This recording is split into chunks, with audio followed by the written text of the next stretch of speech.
উল্লেখ্য, আল্লাহ তাআলা আসমানের তারকারাজিকে 3টি কারণে সৃষ্টি করেছেন। প্রথম কারণটি হল দুনিয়ার আকাশকে সৌন্দর্যমণ্ডিত করার জন্য। দ্বিতীয় কারণটি হল শয়তানের জন্য ক্ষেপণাস্ত্র স্বরূপ। আল্লাহ তাআলা ইরশাদ করেন, আর অবশ্যই আমরা নিকটবর্তী আসমানকে সুশোভিত করেছি প্রদীপমালা দ্বারা এবং সেগুলোকে করেছি শয়তানের প্রতি নিক্ষেপের উপকরণ এবং তাদের জন্য প্রস্তুত রেখেছি জ্বলন্ত আগুনের শাস্তি। সূরা মুলক আয়াত 5। তৃতীয় কারণটি হল পথ প্রদর্শনের জন্য। আল্লাহ তাআলা বলেন, এবং পথ নির্ণায়ক চিহ্নসমূহ, আর তারা নক্ষত্রের সাহায্যেও পথের নির্দেশ পায়। সূরা নাহল আয়াত 16। বলে রাখা ভালো, এই 3টি কাজ ছাড়া তারকারাজিকে অন্য কোনো উদ্দেশ্য হাসিলের জন্য ব্যবহার করা নিষেধ। যেমন তারকা দিয়ে বৃষ্টি প্রার্থনা করা, তারকা দ্বারা বিয়ে শাদী, সুলক্ষণ কুলক্ষণ গ্রহণ করা ইত্যাদি। ইবনু সাইয়াদ এভাবেই শয়তান জিনদের সাথে যোগাযোগ রাখত, মানুষের গোপন বিষয়াদি বলে দিত, তবে তা নির্ভর করত তার কাছে আসা জিনদ্বয় কতটা স্পষ্টভাবে তার কানে পৌঁছে দিতে পারে। আল্লাহ অধিজ্ঞাত। একদিন নবী করিম সাল্লাল্লাহু আলাইহি সাল্লাম ও সাহাবা উবাই ইবনে কাব রাদিয়াল্লাহু তাআলা আনহু একটি খেজুর বাগানে গেলেন। সেখানে ইবনু সাইয়াদ অবস্থান করছিল। ওখানে গিয়ে নবী করিম সাল্লাল্লাহু আলাইহি সাল্লাম একটি খেজুর বৃক্ষের পেছনে লুকাতে চাইলেন, যাতে তার অজান্তেই তার কিছু কথা শুনতে পান। ইবনু সাইয়াদ তখন চাদর গায়ে জড়িয়ে শুয়েছিল। চাদরের ভেতর থেকে কি যেন গুনগুন আওয়াজ ভেসে আসছিল। এমন সময় ইবনু সাইয়াদের মা এসে রণে ভঙ্গ দিলেন। নবী করিম সাল্লাল্লাহু আলাইহি সাল্লামকে খেজুর বৃক্ষের পেছনে লুকানো দেখে ইবনু সাইয়াদকে বলল, হে শাফি, ওই তো মুহাম্মদ এসে গেছে। এই কথা শোনা মাত্রই ইবনু সাইয়াদ তার গুনগুন আওয়াজ বন্ধ করে দিল। নবী করিম সাল্লাল্লাহু আলাইহি সাল্লাম তখন বললেন, ওর মা এসে যদি বাধা না দিত তাহলে সেই আওয়াজ তার আসল চেহারা উন্মুক্ত করে দিত। এই ঘটনার পর রাসূল সাল্লাল্লাহু আলাইহি সাল্লাম ভাষণ দেওয়ার জন্য লোকসম্মুখে দাঁড়ালেন। তখন আল্লাহর প্রশংসা বর্ণনা করে দাজ্জালের আলোচনা তুলে ধরলেন। বললেন, আমি তোমাদেরকে দাজ্জাল থেকে সতর্ক করছি। হযরত নূহ আলাইহিস সালামের পর এমন কোনো নবী আবির্ভূত হননি যিনি স্বীয় জাতিকে দাজ্জাল সম্পর্কে সতর্ক করেননি। এমনকি নূহ আলাইহিস সালামও দাজ্জাল বিষয়ে স্বীয় জাতিকে সতর্ক করেছেন। তবে আমি তোমাদের সামনে দাজ্জাল সম্পর্কে এমন একটি কথা বর্ণনা করব যা ইতিপূর্বে কোনো নবী বর্ণনা করেননি। জেনে রেখো, দাজ্জাল এক চোখ কানা হবে, আর আল্লাহ রাব্বুল আলামিন কানা নন। সহিহ মুসলিম হাদিস নম্বর 2929। এই হলো রাসূল সাল্লাল্লাহু আলাইহি সাল্লামের সঙ্গে ইবনু সাইয়াদের কথোপকথন এবং মুলাকাতের বিভিন্ন ঘটনা। রাসূল সাল্লাল্লাহু আলাইহি সাল্লাম তাকে বিভিন্নভাবে পরখ করেছেন। তাকে বুঝতে চেয়েছেন সে দাজ্জাল কিনা, সে ব্যাপারে জানতে চেয়েছেন, কিন্তু নিজ থেকে তিনি কখনো মুখ খোলেননি। শেষ অবধি রাসূল সাল্লাল্লাহু আলাইহি সাল্লাম এ ব্যাপারে সুস্পষ্টভাবে কিছুই বলে যাননি। এমনকি ওমর রাদিয়াল্লাহু তাআলা আনহু আল্লাহর নামে শপথ করে ইবনু সাইয়াদকে দাজ্জাল বললেও রাসূল সাল্লাল্লাহু আলাইহি সাল্লাম নিশ্চুপ থেকেছেন, তার কথাকে অস্বীকার করেননি। সহিহ বুখারী হাদিস নম্বর 1355, সহিহ মুসলিম হাদিস নম্বর 2931। রাসূল সাল্লাল্লাহু আলাইহি সাল্লাম তার বক্তব্যকে নাকচ করেও দেননি, আবার হ্যাঁসূচক কিছুই বলেননি। এর 3টি কারণ থাকতে পারে। প্রথম কারণটি হলো রাসূল সাল্লাল্লাহু আলাইহি সাল্লাম তার ব্যাপারে স্পষ্ট কোনো সিদ্ধান্তে পৌঁছাতে পারেননি। দ্বিতীয় কারণটি হলো তার কাছে ইবনু সাইয়াদের ব্যাপারে কোনো ওহী নাজিল হয়নি। তৃতীয় কারণটি হলো তখনও তামিমাত দারি মারফত অজানা দ্বীপে দাজ্জাল শিকলবদ্ধ থাকার খবর এসে পৌঁছেনি। শেষ অবধি নবী করিম সাল্লাল্লাহু আলাইহি সাল্লাম ইবনু সাইয়াদের ব্যাপারে কোনো সিদ্ধান্ত গ্রহণ করে যাননি। তবে সাহাবাদের চেহারার ব্যাপারে রাসূলুল্লাহ সাল্লাল্লাহু আলাইহি সাল্লাম বলেন, দাহিয়া কালবি দেখতে জিবরিল আলাইহিস সালামের মতো, উরওয়া ইবনে মাসউদ সাকাফি দেখতে ঈসা ইবনে মারিয়াম আলাইহিস সালামের মতো, এবং আব্দুল উজ্জা ইবনে কাতাদা দেখতে দাজ্জালের মতো। মুসান্নাফে ইবনে আবি শাইবা হাদিস নম্বর 32991। এখন আমরা জানব ইবনু সাইয়াদকে নিয়ে সাহাবা রাদিয়াল্লাহু তাআলা আনহুমগণের মতামত। প্রথম ঘটনাটি হলো জাবির ইবনে আব্দুল্লাহ রাদিয়াল্লাহু তাআলা আনহু আল্লাহর নামে শপথ করে এই কথা বলেছেন যে ইবনু সাইয়াদই হলো দাজ্জাল। বর্ণনাকারী জিজ্ঞেস করলেন, আপনি আল্লাহর নামে শপথ করে এই কথা বলছেন? তিনি বললেন, আমি ওমর রাদিয়াল্লাহু তাআলা আনহুকে নবী করিম সাল্লাল্লাহু আলাইহি সাল্লামের নিকট এই বিষয়ে শপথ করতে শুনেছি। তখন নবী করিম সাল্লাল্লাহু আলাইহি সাল্লাম তার এই কথাকে প্রত্যাখ্যান করেননি। সহিহ মুসলিম হাদিস নাম্বার 7079। অর্থাৎ আল্লাহ রাসূল সাল্লাল্লাহু আলাইহি সাল্লাম তাকে বাধা দেননি, তাকে থামিয়ে দেননি, আবার তাকে সত্যায়নও করেননি, সমর্থনও দেননি। নীরবতা সমর্থন কিনা তাও বোধগম্য হয়নি। আমরা জানি দাজ্জাল শব্দের অর্থ প্রতারক বা মিথ্যুক। সেই অর্থে ইবনু সাইয়াদ ক্ষুদ্র দাজ্জাল হতে পারে। সে কারণেই রাসূলুল্লাহ সাল্লাল্লাহু আলাইহি সাল্লাম কিছু বলেননি। রাসূল সাল্লাল্লাহু আলাইহি সাল্লাম দ্বীপে আটকে থাকা দাজ্জাল নিয়ে সরব থাকলেও ইবনু সাইয়াদের ব্যাপারে বরাবরই নীরব থেকেছেন।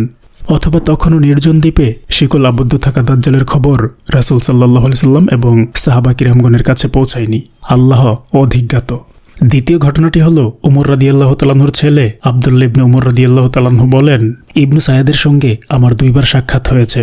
একবার সাক্ষাতের পর আমি জনৈক ব্যক্তিকে জিজ্ঞেস করলাম, আপনি কি বলেন যে ইবনু সাইয়াদই দাজ্জাল?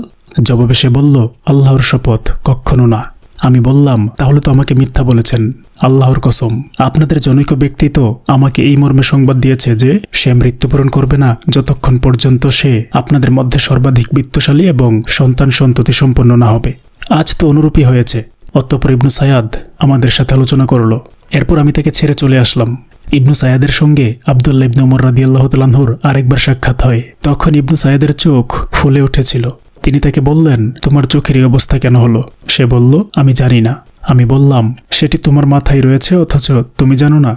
অতঃপর সে বলল, আল্লাহ ইচ্ছা করলে তোমার এই লাঠিতেও তিনি চোখ পয়দা করে দিতে পারেন।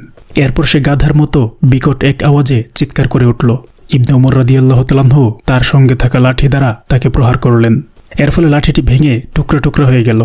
অবাক করা বিষয় হলো, ইবনে ওমর রাদিয়াল্লাহু তাআলা আনহু আল্লাহর কসম খেয়ে বলেছেন সে সম্পর্কে তিনি কিছুই বলতে পারবেন না। সহিহ মুসলিম হাদিস নম্বর 7094। অর্থাৎ ইবনু সাইদকে লাঠি পেটা করার ঘটনা আদৌপান্ত কিছুই তার মনে নেই। তার সঙ্গের এক সাথী তাকে অবহিত করেছিলেন যে তিনি ইবনু সাইদকে লাঠি দিয়ে পিটিয়েছিলেন। তারপর আব্দুল্লাহ ইবনে ওমর রাদিয়াল্লাহু তাআলা আনহুর বোন আম্মাজান হাফসা রাদিয়াল্লাহু তাআলা আনহার নিকট গিয়ে এই ঘটনা বর্ণনা করলেন। এই কথা শুনে তিনি বললেন, ইবনু সাইদের নিকট তোমার কি প্রয়োজন ছিল? তুমি কি জানো না যে রাসূলুল্লাহ সাল্লাল্লাহু আলাইহি সাল্লাম বলেছেন, কারো প্রতি ক্রোধে প্রথমে দাজ্জালের প্রথম প্রকাশ ঘটবে? আরেক বর্ণনায় এসেছে, মদিনার কোনো রাস্তায় আব্দুল্লাহ ইবনে ওমর রাদিয়াল্লাহু তাআলা আনহু ইবনু সাইদের সাক্ষাৎ পান। তিনি তাকে এমন কিছু কথা বলেন যার ফলে সে রাগে ফুলতে থাকে। সে এমন ফুলল যে সমগ্র গলি যেন পূর্ণ হয়ে গেল। অতঃপর ইবনে ওমর রাদিয়াল্লাহু তাআলা আনহু হাফসা রাদিয়াল্লাহু তাআলা আনহার নিকট গেলেন। তার কাছে এই ঘটনার সংবাদ পৌঁছে গেল। তিনি বললেন, আল্লাহ তোমার প্রতি রহম করুন। ইবনু সাইদের কাছে তোমার এমন কি প্রয়োজন ছিল? তুমি কেন তাকে খোঁচা দিতে গেলে? তুমি কি জানো না যে রাসূলুল্লাহ সাল্লাল্লাহু আলাইহি সাল্লাম বলেছেন, কোনো ব্যাপারে ক্রুদ্ধ হওয়ার কারণেই দাজ্জালের আত্মপ্রকাশ ঘটবে? সহিহ মুসলিম হাদিস নম্বর 7093। এই কয়েকটি ঘটনা থেকে আরও কিছু তথ্য পাওয়া গেল। ইবনু সাইদকে নিয়ে ইবনে ওমর রাদিয়াল্লাহু তাআলা আনহু এবং জনৈক লোকের মধ্যে মতপার্থক্য দেখা গিয়েছে। দুজনেই নিজেদের বক্তব্যের পক্ষে আল্লাহর কসম খেয়েছেন। আবার ইবনু সাইদের চোখ ফুলে যাওয়ার ঘটনা ঘটেছিল, যেমনটি দাজ্জালের চোখও ত্রুটিযুক্ত থাকবে। আম্মাজান হাফসা রাদিয়াল্লাহু তাআলা আনহা তো ইবনু সাইদের দেহ ফুলে যাওয়ার ঘটনা শুনে ইবনে ওমর রাদিয়াল্লাহু তাআলা আনহুকে সতর্ক করে বলেই দিলেন, তুমি কেন তাকে খোঁচা দিতে গেলে? দাজ্জাল তো কোনো ব্যাপারে রাগান্বিত হয়েই প্রকাশ পাবে। অর্থাৎ তারা সকলেই ইবনু সাইদের কার্যকলাপ, তার হাবভাব, তার লক্ষণসমূহ ইত্যাদি দেখে সন্দেহ করত যে সেই দাজ্জাল। কিন্তু মহানবী সাল্লাল্লাহু আলাইহি সাল্লাম কিছু বলে যাননি বিধায় সুস্পষ্টভাবে তা বলতে পারত না। তৃতীয় ঘটনাটি হলো, এই ঘটনাটি প্রখ্যাত আনসার সাহাবা আবু সাইদ খুদরি রাদিয়াল্লাহু তাআলা আনহু থেকে বর্ণিত। তিনি বলেন, একবার আমরা হজ বা উমরার উদ্দেশ্যে যাত্রা করলাম। আমাদের সাথে ছিল ইবনু সাইদ। অতঃপর এক স্থানে আমরা অবতরণ করলাম। লোকেরা এদিক ওদিক চলে গেল, কেবল আমি এবং সে রয়ে গেলাম। লোকেরা ইবনু সাইদ সম্পর্কে যেই কথা বলাবলি করছে সে কারণে আমি তার থেকে ভীষণ একাকিত্ব এবং আতঙ্ক বোধ করছিলাম। তিনি বলেন, সে তার মালপত্র আমার মালের সাথে এনে রাখলো। আমি বললাম, গরম খুব প্রচণ্ড, তুমি যদি তোমার মালামাল ওই গাছের নিচে নিয়ে রাখতে। এই কথা শুনে সে তাই করল। অতঃপর আমাদের সামনে কতগুলো বকরি এলো। এই দেখে ইবনু সাইদ সেখানে গেল এবং এক পাত্র দুধ নিয়ে এলো। এরপর সে আমাকে বলল, হে আবু সাইদ, তুমি দুধ পান করে নাও। আমি বললাম, গরম খুব প্রচণ্ড, দুধও গরম। আবু সাইদ খুদরি রাদিয়াল্লাহু তাআলা আনহু বললেন, দুধ পান না করার এটাই কারণ ছিল যে তার হাতে দুধ পান করা বা তার হাত থেকে দুধ গ্রহণ করা আমি পছন্দ করিনি। এই দেখে ইবনু সাইদ বলল, হে আবু সাইদ, লোকেরা আমার সম্পর্কে যেই কথা কানাঘুষা করে বলছে সে কারণে এখন আমার ইচ্ছা যে আমি একটি রশি নিয়ে তা গাছে লটকিয়ে ফাঁসি দিয়ে মরে যাই। অতঃপর সে বলল, হে আবু সাইদ, রাসূলুল্লাহ সাল্লাল্লাহু আলাইহি সাল্লামের হাদিস কারো নিকট লোকায়িত থাকলেও আনসার সম্প্রদায়ের নিকট তা লোকায়িত নয়। আর তুমি কি রাসূলুল্লাহ সাল্লাল্লাহু আলাইহি সাল্লামের হাদিস সম্পর্কে তাদের মধ্যে সর্বাধিক জ্ঞাত নও? রাসূলুল্লাহ সাল্লাল্লাহু আলাইহি সাল্লাম কি বলেননি যে দাজ্জাল কাফির হবে অথচ আমি মুসলমান? তিনি কি বলেননি যে দাজ্জাল সন্তানহীন হবে অথচ মদিনায় আমার সন্তান রেখে এসেছি? রাসূলুল্লাহ সাল্লাল্লাহু আলাইহি সাল্লাম কি বলেননি যে দাজ্জাল মক্কা মদিনায় প্রবেশ করতে পারবে না অথচ আমি মদিনা থেকে এসেছি এবং মক্কা যাবার ইচ্ছে করছি? আবু সাইদ খুদরি রাদিয়াল্লাহু তাআলা আনহু বলেন, তার কথায় আমি তার পক্ষ অবলম্বন করার কাছাকাছি পৌঁছে গিয়েছিলাম। অতঃপর ইবনু সাইদ বলল, আল্লাহর কসম, আমি দাজ্জালকে চিনি, তার জন্মস্থান চিনি এবং এখন সে কোথায় আছে তাও আমি জানি। এটাও জানি যে বর্তমানে সে কোথায় অবস্থান করছে। তার পিতামাতাকেও ভালো করে চিনি। এই কথা শুনে আবু সাইদ খুদরি রাদিয়াল্লাহু তাআলা আনহু তার ব্যাপারে সন্দেহে পড়ে গেলেন। তিনি বললেন, তোর ধ্বংস অনিবার্য। এমন সময় কাফেলার অন্য একজন ইবনে সাইদকে বলল, তোকে যদি দাজ্জাল বানিয়ে দেওয়া হয় তবে তোর কেমন লাগবে? এই কথা শুনে ইবনু সাইদ বলল, হ্যাঁ, অবশ্যই ভালো লাগবে। মানুষকে বিভ্রান্ত করতে যেসব অলৌকিক ও জাদুময় ক্ষমতা দাজ্জালকে দেওয়া হবে, সেসব যদি আমাকে দেওয়া হয় তবে আমি দাজ্জাল হওয়াকে খারাপ মনে করব না। সহিহ মুসলিম হাদিস নম্বর 7085। এই ঘটনাটি রাসূলুল্লাহ সাল্লাল্লাহু আলাইহি সাল্লামের ওফাতের পরের ঘটনা। ইবনু সাইয়াদ তখন নিজেকে মুসলিম হিসেবে দাবি করত, কিন্তু কবে কখন কার কাছে গিয়ে সে মুসলিম হয়েছে তা জানা যায়নি। সে আদৌ কি মুসলিম হয়েছিল নাকি মিথ্যা বলেছে সেই ব্যাপারটাও ছিল ধোঁয়াশায় ঘেরা। প্রশ্ন আসে, সে যদি একজন মুসলিম হয়ে থাকে তাহলে কিভাবে সে দাজ্জাল হওয়াকে পছন্দ করে? দাজ্জাল তো কাফির। একজন মুসলিম কি কখনো সগানে কাফির হতে চাইবে? অবশ্যই চাইবে না। তবে তার দেওয়া অন্যান্য কথাগুলো সত্য। তার সন্তান ছিল, সে মক্কা মদিনে প্রবেশ করতে পারত। কিন্তু আমরা জানি দাজ্জাল যখন তার আসল রূপে এসে 40 দিন ফিতনা ছড়াবে তখন সে নির্বংশ থাকবে এবং মক্কা মদিনে প্রবেশ করতে পারবে না। সুতরাং এই ঘটনাতেও ইবনু সাইয়াদের সন্দেহজনক আচরণ প্রকাশ পেয়েছে। তার ব্যাপারটা আসলে বিভ্রান্তিকর। আল্লাহ অধিজ্ঞাত। সুতরাং আমরা বলবো এই সম্পর্কে আল্লাহই ভালো জানেন। আর এই ধরনের রহস্যপূর্ণ বিষয়কে গোপন রাখার মাঝে হয়তো আল্লাহ তাআলার বিশেষ তাৎপর্য নিহিত রয়েছে। আমরা বরং আবু সাঈদ খুদরী রাদিয়াল্লাহু তাআলা আনহু থেকে শিক্ষা নিব, দাজ্জাল এসে গেলে আমাদের আচরণ তার সাথে কেমন হওয়া উচিত। সেই শিক্ষা নিব আবু সাঈদ খুদরী রাদিয়াল্লাহু তাআলা আনহুর কাছ থেকে। তিনি তার দেওয়া দুধ পর্যন্ত খেতে চাননি, তার সোহবতে থাকতে চাননি, তার থেকে নিজেকে গুটিয়ে রাখতে চেয়েছিলেন। দাজ্জালের সঙ্গে একজন মুসলমানের আচরণ এমনই হওয়া উচিত। এখন আমরা জানব ইবনু সাইয়াদ সম্পর্কে সালাফদের মতানৈক্য। ইবনে হাজার আসকালানী রহমাতুল্লাহি আলাইহির মতে তামিমদারির ঘটনা সম্বলিত হাদিস এবং ইবনে সাইয়াদ বিষয়ক হাদিসগুলোর মাঝে এভাবে সমন্বয় সাধন হতে পারে। তামিমাদ-দারি রাদিয়াল্লাহু তাআলা আনহু যে দীর্ঘকায় মানবকে শিকলে বাঁধা অবস্থায় অজানা এক দ্বীপে প্রত্যক্ষ করেছিলেন, সে হচ্ছে প্রকৃত দাজ্জাল। আর ইবনে সাইয়াদ ছিল শয়তান। সে নবী করিম সাল্লাল্লাহু আলাইহি সাল্লামের যুগে ইস্পাহান চলে যাওয়া পর্যন্ত দাজ্জালের আকৃতিতে বিদ্যমান ছিল। পরবর্তীতে সে স্বীয় বন্ধুদের নিয়ে ওখানে গিয়ে অদৃশ্য হয়ে যায়। ফাতহুল বারী 13/328। আবু আবদুল্লাহ আল কুরতুবী রহমতুল্লাহি আলাইহির মতে সঠিক কথা হচ্ছে ইবনে সাইয়াদই দাজ্জাল। তার আচার আচরণে এটাই প্রকাশ পেয়েছে। এটা অসম্ভব কিছু নয় যে একই সময়ে সে দ্বীপে অবস্থান করবে, আবার পরবর্তী সময়ে সাহাবা রাদিয়াল্লাহু তাআলা আনহুর মাঝে মিশে থাকবে। আল তাজকিরা পৃষ্ঠা 705। ইমাম নববী রহমাতুল্লাহি আলাইহির মতে উলামাগণ তার বিষয়টি জটিল হিসেবে চিহ্নিত করেছেন। তার ব্যাপারটি অনিশ্চিত। সে কি আসলেই দাজ্জাল নাকি দাজ্জাল ভিন্ন অন্য কেউ? অনেক দাজ্জালের মাঝে সেও এক বড় দাজ্জাল, বড় মিথ্যুক। উলামাগণ বলেন এই কথা সুস্পষ্ট যে ইবনু সাইয়াদ দাজ্জাল নাকি ভিন্ন কেউ, এই ব্যাপারে আল্লাহর রাসূল সাল্লাল্লাহু আলাইহি সাল্লামের উপরে কোনো ওহী নাজিল হয়নি। বরং দাজ্জালের আকার আকৃতি এবং অন্যান্য বৈশিষ্ট্য ওহী হয়েছে এবং কয়েকটি ঘটনার সমন্বয় করলে ইবনু সাইয়াদের মাঝে তার সম্ভাব্যতা খুঁজে পাওয়া যায়। এ কারণেই রাসূল সাল্লাল্লাহু আলাইহি সাল্লাম তাকে দাজ্জাল হিসেবে চিহ্নিত করা বা সে ভিন্ন অন্য কাউকে দাজ্জাল হিসেবে চিহ্নিত করা থেকে নিজেকে বিরত রাখেন।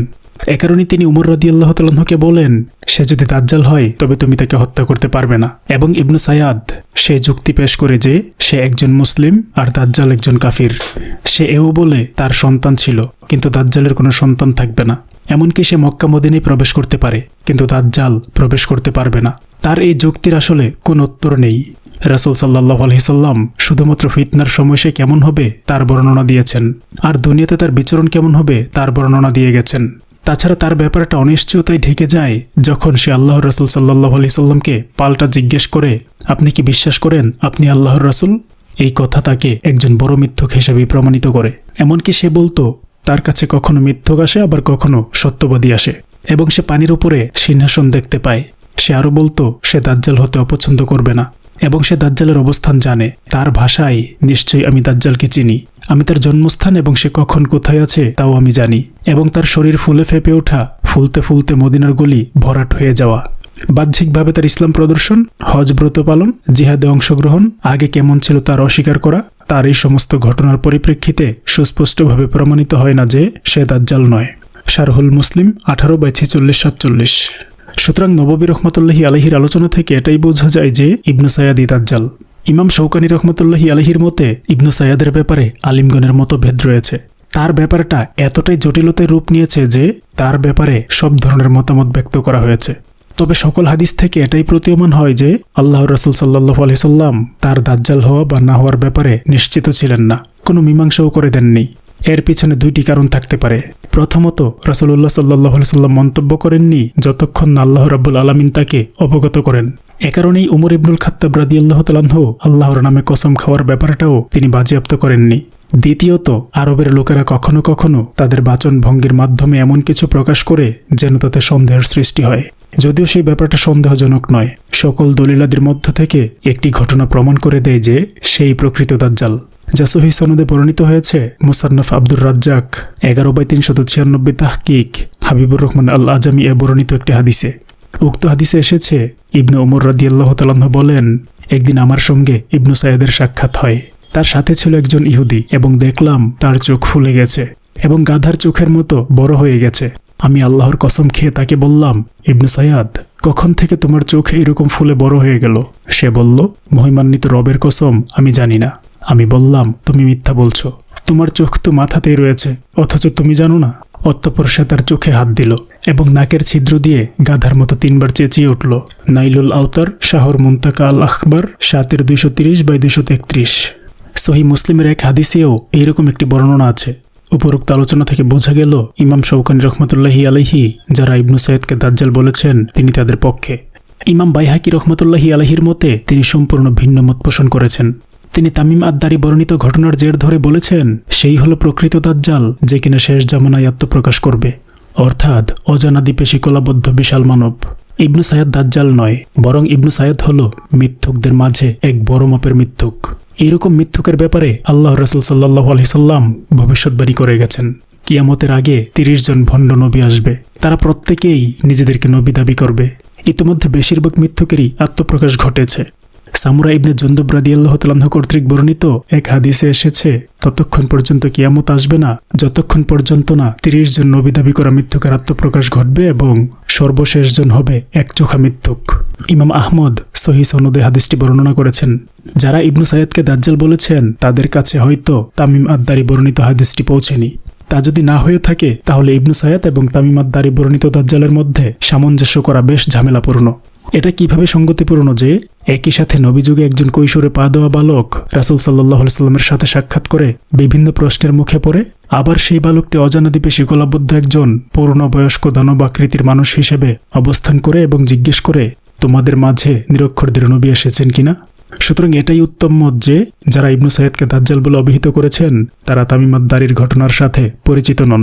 উমর ইবনুল খাত্তাব রাদিয়াল্লাহু তাআলা আনহুর আল্লাহর নামে কসম খাওয়ার ঘটনাটি খুব সম্ভবত তামিম আদ-দারির ঘটনা শোনার আগে সংঘটিত হয়েছিল এবং শোনার পরে তিনি কসম থেকে ফিরে এসেছিলেন। আর জাবির রাদিয়াল্লাহু তাআলা আনহু আল্লাহর নামে কসম খেয়েছিলেন, কেননা তিনি দেখেছিলেন আল্লাহর রাসূল সাল্লাল্লাহু আলাইহি সাল্লামের সামনে উমর রাদিয়াল্লাহু তাআলা আনহুকে আল্লাহর নামে কসম খেতে। ফাতহুল বারি 13/326-327। তবে জাবির রাদিয়াল্লাহু তাআলা আনহু তামিম আদ-দারির হাদিসটি বর্ণনাকারীর একজন। ওই হাদিসটি আবু দাউদে স্থান পেয়েছে। সেখানে জাবির রাদিয়াল্লাহু তাআলা আনহু আল জাসসাহ এবং দাজ্জালের দ্বীপে থাকার ঘটনা বর্ণনা করেছেন, যেটা তামিম আদ-দারির বর্ণনার সাথে সামঞ্জস্যশীল। ওদিকে ইবনে আবু সালামাহ বলেন, নিশ্চয়ই জাবির রাদিয়াল্লাহু তাআলা আনহু থেকে বর্ণিত একটি হাদিস পাওয়া যায়, যার কিছু অংশ আমার মনে নেই। অতঃপর তিনি বলেন, জাবির রাদিয়াল্লাহু তাআলা আনহু সাক্ষ্য দেন যে ইবনু সাইয়াদি দাজ্জাল। তখন আমি তাকে বললাম, সে তো মারা গেছে। যদিও সে মারা যায়, সে তো ইসলাম গ্রহণ করেছে। যদিও সে ইসলাম গ্রহণ করে, সে তো মদিনায় প্রবেশ করেছে। সুনান আবু দাউদ। এই হাদিসটি তাদেরকে ভুল প্রমাণ করে, যারা বলতেন জাবির রাদিয়াল্লাহু তাআলা আনহু তামিম আদ-দারি বর্ণিত দাজ্জালের হাদিসটি জানতেন না। ফাতহুল বারি 13/327। জাবির রাদিয়াল্লাহু তাআলা আনহু তামিম আদ-দারির বর্ণনা জানার পরেও ইবনু সাইদকে দাজ্জাল বলেছেন। সুতরাং জাবির রাদিয়াল্লাহু তাআলা আনহু ইবনু সাইদকে দাজ্জাল বলার ব্যাপারে অনড় থেকেছেন। যদিও ইবনু সাইদ ইসলাম গ্রহণ করে মদিনায় প্রবেশ করে এবং মৃত্যুবরণ করে। জাবির রাদিয়াল্লাহু তাআলা আনহু থেকে অন্য এক সহিহ বর্ণনায় এসেছে, ইবনু সাইদ আল-হাররাহ যুদ্ধে হারিয়ে যায়। সুনান আবু দাউদ 11/479। হাসান ইবনে আব্দুর রহমান রহমতুল্লাহি আলাইহি বলেন, যখন আমরা ইস্পাহান বিজয় করি, তখন আমাদের সেনাকেন্দ্র এবং ইহুদিয়া এলাকার মাঝে 3 মাইল পরিমাণ দূরত্ব ছিল। আমরা নিত্য প্রয়োজনীয় সামগ্রী ক্রয়ের জন্য প্রায়ই ইহুদিয়া এলাকায় যাতায়াত করতাম। একদিন আমি সেখানে গিয়ে দেখি ইহুদিরা তবলা বাজিয়ে নেচে গিয়ে উৎসব পালন করছে। ওখানে আমার পরিচিত এক ইহুদি ছিল। তাকে গিয়ে উৎসব পালনের কারণ জিজ্ঞেস করলে সে বলে, আজ আমাদের মুক্তিদাতা মহান সম্রাটের আগমন হবে, যার নেতৃত্বে আমরা পুনরায় আরবদের উপর বিজয় অর্জন করব।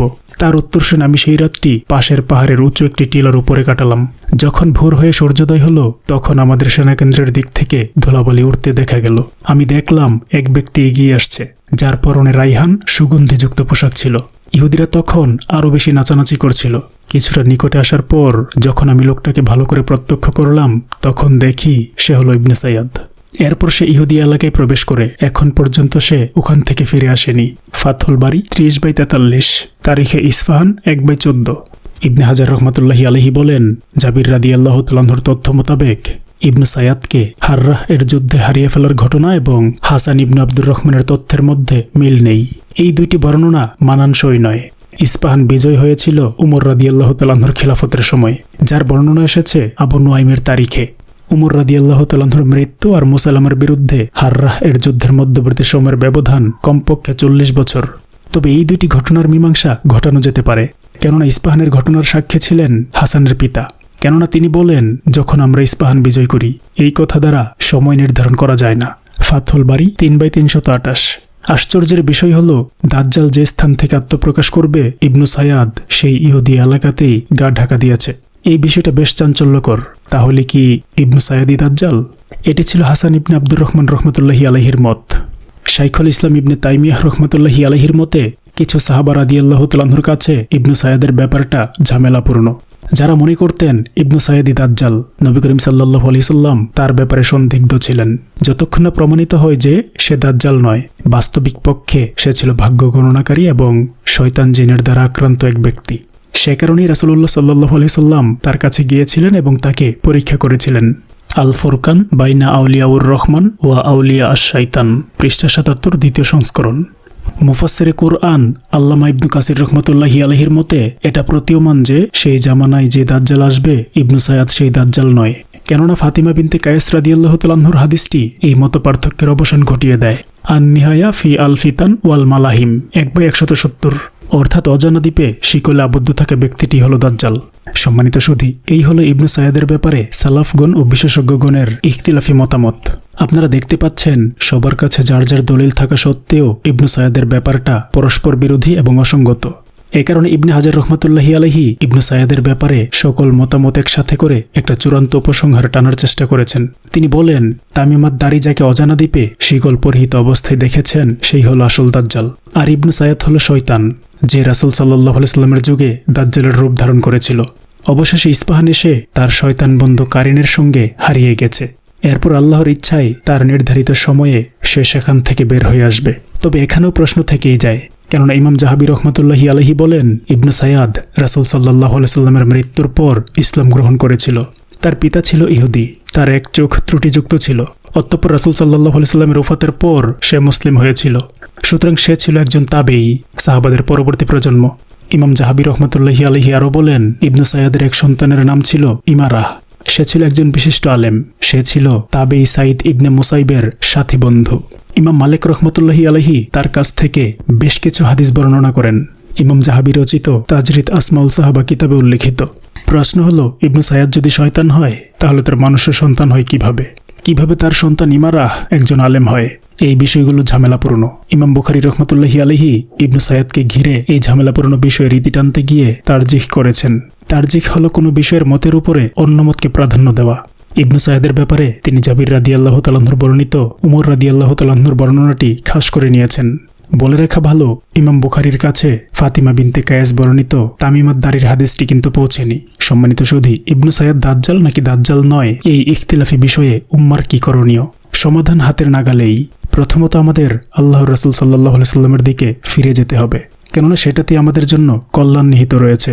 মহান আল্লাহ কুরআন মাজিদ ইরশাদ করেন, হে ঈমানদারগণ, তোমরা আনুগত্য করো আল্লাহ ও রাসূলের এবং তাদের যারা তোমাদের মধ্যে ফয়সালার অধিকারী। তারপর যদি তোমরা কোনো বিষয়ে মতভেদ করো, তবে তা প্রত্যর্পণ করো আল্লাহ তার রাসূলের প্রতি, যদি তোমরা ঈমান এনে থাকো আল্লাহ এবং শেষ দিবসের প্রতি, আর এটাই উত্তম এবং পরিণামে কল্যাণকর। সূরা আন-নিসা আয়াত 59। আল্লাহ রাসূল সাল্লাল্লাহু আলাইহি ওয়াসাল্লাম আমাদেরকে ইবনু সায়াদের ব্যাপারে সুনির্দিষ্ট কোনো বার্তা দিয়ে যাননি, তবে বিভিন্নভাবে পরীক্ষা নিরীক্ষা করার পর বলেছেন, তাকে ছেড়ে দাও, সে বিভ্রান্তিতে পতিত। কাজেই ইবনু সায়াদের ব্যাপারে আমাদের নিরপেক্ষ থাকাটাই বাঞ্ছনীয়। ওহী ছাড়া কোনো ব্যাপারে দিক নির্দেশনা দেওয়া আল্লাহ রাসূল সাল্লাল্লাহু আলাইহি ওয়াসাল্লামের পক্ষে শুভও পায় না। তিনি যে সত্য নবী সাল্লাল্লাহু আলাইহি ওয়াসাল্লাম, এই প্রসঙ্গে আল্লাহ তাআলা কসম খেয়ে বলেন, নক্ষত্রের কসম যখন অস্তমিত হয়, তোমাদের নবী পথভ্রষ্ট হননি এবং বিপথগামীও হননি এবং প্রবৃত্তির তাড়নায় কথা বলেন না। কোরআন ওহী যা প্রত্যাদেশ হয়। সূরা আন-নাজম আয়াত 1-4। বরং ওহী থেকে পাওয়া বার্তার ভিত্তিতে রাসূলুল্লাহ সাল্লাল্লাহু আলাইহি ওয়াসাল্লাম দাজ্জালের বিভিন্ন বৈশিষ্ট্য ও তার ফিতনা সম্পর্কে বিস্তর বিবরণ দিয়ে গেছেন। ইবনু সায়াদের ব্যাপারে চুপচাপ থাকলেও তিনি তামিম আদ-দারি থেকে প্রাপ্ত দাজ্জালের বর্ণনার সত্যায়ন করেছেন। ইবনু সায়াদের ব্যাপারে সাহাবা রাদিয়াল্লাহু তাআলা আনহুগণ সন্দিহান থাকলেও তাদের থেকে আমাদের জন্য বিশেষ এক শিক্ষা রয়েছে। ইবনু সায়াদ সত্য মিথ্যার মাসআলা তৈরিতে সদা তৎপর থাকলেও সাহাবা রাদিয়াল্লাহু তাআলা আনহু তাকে এড়িয়ে চলতেন, তার থেকে দূরে থাকতেন। দাজ্জাল থেকে বেঁচে থাকার এটাই তো উপায়। আম্মাজান হাফসা রাদিয়াল্লাহু তাআলা আনহা তার ভাই ইবনু উমর রাদিয়াল্লাহু তাআলা আনহুকে তো বলেই দিলেন, তুমি কেন তাকে বিরক্ত করতে গেলে? আবু সাইদ খুদরি রাদিয়াল্লাহু তাআলা আনহু তার থেকে দুধ খেতে চাইলেন না, তার আসবাবপত্র একটু দূরে রাখতে বললেন। এই ঘটনাগুলো থেকে এই শিক্ষাই আমাদের নিতে হবে। মুমিনের চোখ কান সর্বদা খোলা রাখতে হবে, স্রোতে ভেসে যাওয়া যাবে না। নানাবিধ ফিতনা থেকে নিজেকে বাঁচিয়ে রাখতে হবে। মুমিন কখনো একই গর্তে দুইবার পড়ে না, সে আল ওয়ালা ওয়াল বারআতে কোনো ছাড় দেয় না। আবু সাইদ খুদরি রাদিয়াল্লাহু তাআলা আনহু থেকে আমাদেরকে এই শিক্ষাই নিতে হবে। কেননা দাজ্জাল মানুষকে যেভাবে ঈমানহারা করবে তার মধ্যে খাবারের লোভ অন্যতম। তার থেকে দূরে থাকার মধ্যেই কল্যাণ। প্রশ্ন আসে, মহান আল্লাহ ইবনু সায়াদের ব্যাপারে রাসূলুল্লাহ সাল্লাল্লাহু আলাইহি সাল্লামকে ওহী করলেই তো সব ঝামেলা চুকে যেত। মহান আল্লাহ কেন ওহী করেননি? এর উত্তর তিনি ভালো জানেন। আল্লাহ যা জানেন আমরা তা জানি না, আর আমরা যা জানি আল্লাহ তার চাইতে অধিক জানেন। ইবনু সায়াদের ব্যাপারটা গোপন রাখার পিছনে অবশ্যই কোনো হিকমত লুকিয়ে আছে। দাজ্জাল কোথায় আছে সেটাও তো আল্লাহ গোপন রেখেছেন। ইয়াজুজ মাজুজ কোথায় লুকায়িত আছে সেটাও আল্লাহ গোপন রেখেছেন। এরকম আরও অনেক বিষয় দিয়ে আছে যা মহান আল্লাহ আমাদের কল্যাণেই গোপন রেখেছেন। সময় মতো সবই প্রকাশ পেয়ে যাবে বিইজনিল্লাহ। ইবনু সায়াদ দাজ্জাল কি দাজ্জাল নয় এই বিষয়টা মুখ্য নয়। সে যদি দাজ্জাল হয়েও থাকে কিয়ামতের আগে অবশ্যই তার আত্মপ্রকাশ ঘটবে। আর যদি দাজ্জাল নাও হয় তবুও দাজ্জালের আগমন ঘটবে। দাজ্জাল আসবেই। কাজেই দাজ্জালের ফিতনা মোকাবেলায় আমরা কতটুকু নিজেদেরকে প্রস্তুত করতে পেরেছি সেটাই আসলে মুখ্য। ইবনু সায়াদ দাজ্জাল হলেও আমাদের আসে যায় না, আবার নির্জন দ্বীপে শিকল পরিহিত দানবাকৃতির লোকটি দাজ্জাল হলেও আমাদের আসে যায় না। আমাদের বরং দাজ্জালের আগমন ঘটলে তার ফিতনার ভয়াবহতা কোথায় গিয়ে ঠেকবে তা নিয়ে চিন্তা ভাবনা করা উচিত। রাসূল সাল্লাল্লাহু আলাইহি ওয়াসাল্লাম দাজ্জালের ফিতনার ব্যাপারে কি বর্ণনা দিয়ে গেছেন তার ব্যাপারে আমাদের বেশি বেশি সতর্ক থাকা উচিত। সে অনুযায়ী প্রস্তুতি গ্রহণ করা উচিত। কেননা দাজ্জালের ফিতনা এতটাই ভয়াবহ হবে যে প্রত্যেক নবী রাসূলগণই তার উম্মতকে দাজ্জালের ব্যাপারে সতর্ক করে গেছেন। দাজ্জালের ভাবী বাহিনী কিন্তু ঠিকই দিন গুনছে, তারা দিনকে দিন সংঘবদ্ধ হচ্ছে। স্মরণকালের সবচেয়ে বড় ফিতনার মুখোমুখি হতে যাচ্ছে এই উম্মাহ। পৃথিবীর ইতিহাসে সবচেয়ে ভয়ঙ্কর ফিতনার মুখোমুখি হতে যাচ্ছে দুনিয়াবাসী। সে আসবে, যে কোনো মুহূর্তেই তার আগমন ঘটবে। আমি আর আপনি প্রস্তুত আছি তো? দাজ্জালের ফিতনা হবে আকাশ ছোঁয়া। তার ফিতনা হবে সবচাইতে ভয়ঙ্কর ফিতনা। মুসলিম উম্মার আকাশে এক ভয়াবহ মেঘের ঝলকানি দিবে। কখনো গর্জন, কখনো বজ্রপাত। আলো আধারের এক জাদুকরী পরিবেশ। সর্বদা এক অজানা উৎকণ্ঠায় মূর্ছা যাওয়ার ভয় বিরাজ করবে। দাজ্জাল সত্যকে মিথ্যা আর মিথ্যাকে সত্যরূপে প্রদর্শন করবে। সাদাকে কালো আর কালোকে সাদা বানিয়ে উপস্থাপন করবে। হককে বাতিল আর বাতিলকে হক বানিয়ে ফুটিয়ে তুলবে। নজরবন্দি করে মানুষের সঙ্গে প্রতারণা করবে। মানুষের লোভ, লালসা, কামনা, বাসনা, অভাব, স্বভাব, মূর্খতা, অসারতা, দুনিয়া প্রীতি, উদারনীতি ইত্যাদিকে কাজে লাগিয়ে দাজ্জাল তার আগ্রাসন চালিয়ে যাবে। তার ফিতনা এতটাই ভয়ঙ্কর হবে যে একজন খাঁটি ইমানদার মানুষও তার সামনে গিয়ে দিশেহারা হয়ে যাবে। খেই হারিয়ে ফেলবে, ইমান হারিয়ে বেঈমান মুরতাদ হয়ে যাবে। তার দলে যোগ দিয়ে আরাম আয়াসের জিন্দেগি ভোগ করতে থাকবে। তার জহুদ, তার দিনদারিত্ব, তার আল্লাহ ভীতি নিমিষেই ধুলোয় মিশে যাবে। আদম আলাইহিস সালাম থেকে শুরু করে কিয়ামত পর্যন্ত দাজ্জালের ফিতনার মতো ভয়াবহ ফিতনা আর হবে না। বেঈমানরা হবে তার সঙ্গী সাথী, আর ইমানদাররা হবে তার দুশমন ও ফিতনার লক্ষ্যবস্তু। সর্বশক্তিমান আল্লাহ তাকে অলৌকিক ক্ষমতা দিবেন। তার এই ক্ষমতা বলে সে এমন সব অভূতপূর্ব ফিতনা চড়াবে যে সমগ্র মানবজাতি কিংকর্তব্য বিমূঢ় হয়ে পড়বে। এমনকি সমাজের সবচেয়ে জ্ঞান বুদ্ধি সম্পন্ন ব্যক্তিটিও হতবুদ্ধি হয়ে যাবে। সে মানুষের অন্তর নিয়ে খেলবে, খেলবে বিশ্বাস নিয়ে। ললাটে কাফির লেখা থাকলেও সে নিজেকে প্রভু দাবি করবে। লা হাওলা ওয়ালা কুওয়াতা ইল্লা বিল্লাহ। মানুষ এতটাই অন্ধ হবে যে দিক বিদিক ভুলে তার এই ধোঁকাতেই পা দিবে। মানুষ তাকে প্রভু হিসাবে মেনে নিবে। আর মেনে নিবেই না কেন? আল্লাহর যেমন আওলাদ নেই তারও তেমন আওলাদ নেই। আল্লাহ যেমন পুনরুত্থান ঘটাবেন দাজ্জালও তেমনি পুনরুত্থান ঘটাবেন। আল্লাহ যেমন বান্দার জন্য জান্নাত জাহান্নামের ব্যবস্থা রেখেছেন, দাজ্জালের সাথেও থাকবে জান্নাত জাহান্নাম। তবে এত এত অলৌকিক ক্ষমতা থাকা সত্ত্বেও সে তার নিজের অন্ধ চোখ ঠিক করতে পারবে না। বোকা মানুষ হক ও বাতিল আলাদা করার জন্য দৃশ্যমান এই সামান্য ব্যাপারটাও বুঝবে না। যেই লোক নিজের অন্ধ চোখকে ঠিক করতে পারে না সে আবার কিসের প্রভু? আল্লাহ রাসূল সাল্লাল্লাহু আলাইহি সাল্লাম এই জন্য সাবধান করে দিয়ে বলেছেন, সে অন্ধ হবে, তোমাদের রব অন্ধ নন। অথচ মানুষ সব ভুলে গুল খেয়ে তার ফিতনায় ডুবে যাবে। বস্তুত চক্ষু তো অন্ধ হয় না, বরং অন্ধ হয় বক্ষস্থিত হৃদয়। সূরা আল হজ আয়াত 46। দাজ্জাল হলো জাদুকরদের জাদুকর, প্রতারকদের প্রতারক, ভেলকিবাজদের ভেলকিবাজ, ধোঁকাবাজদের ধোঁকাবাজ, মিথ্যুকদের মিথ্যুক। তার ফিতনা হবে দুনিয়াব্যাপী। সে বাতাসে ভেসে চলা মেঘের গতিতে পৌঁছে যাবে প্রতিটি দেশে, প্রতিটি শহরে, প্রতিটি অঞ্চলে, প্রতিটি হাট বাজারে, এমনকি প্রতিটি গ্রামগঞ্জেও। সে মানুষকে জান্নাত আর জাহান্নামের লোভ দেখাবে, অথচ তার জান্নাত হবে জাহান্নাম আর তার জাহান্নাম হবে জান্নাত। তার সঙ্গে থাকবে পানির ঝর্ণাধারা এবং রুটির পর্বতমালা। সে আকাশকে আদেশ করবে বৃষ্টি নামাতে, আকাশ তখনই বৃষ্টি নামাবে। সে জমিকে আদেশ করবে ফসল ফলাতে, জমিন ফসল ফলাবে। দুনিয়ার তাবৎ অর্থ সম্পদ, টাকা পয়সা, ধন দৌলত, মণিমুক্তা সোনার উপর বহর সঙ্গে নিয়ে সে মেঘের গতিতে দুনিয়া চষে বেড়াবে। সম্মানিত সুধী, একবার ভাবুন, একবার এই চিত্র চোখের সামনে তুলে ধরে চিন্তা করুন, মানুষ কেন তাকে প্রত্যাখ্যান করবে? আপনি আমি কেনই বা তাকে ফিরিয়ে দিব? আমাদের ঈমান কি এতটা মজবুত? আমরা সামান্য দুনিয়ার মুহে পড়ে 5 ওয়াক্ত সালাত ঠিকমতো আদায় করতে পারি না। সালাতকে বলি কাজ আছে, আর কাজকে বলি না যে সালাত আছে। দুনিয়ার সামান্য মোহ, টাকা পয়সার লোভে যদি আমাদের ঈমান বিকিয়ে দেই, তাহলে দাজ্জালের প্রস্তাব তো সেখানে মেঘ না চাইতেই বৃষ্টি।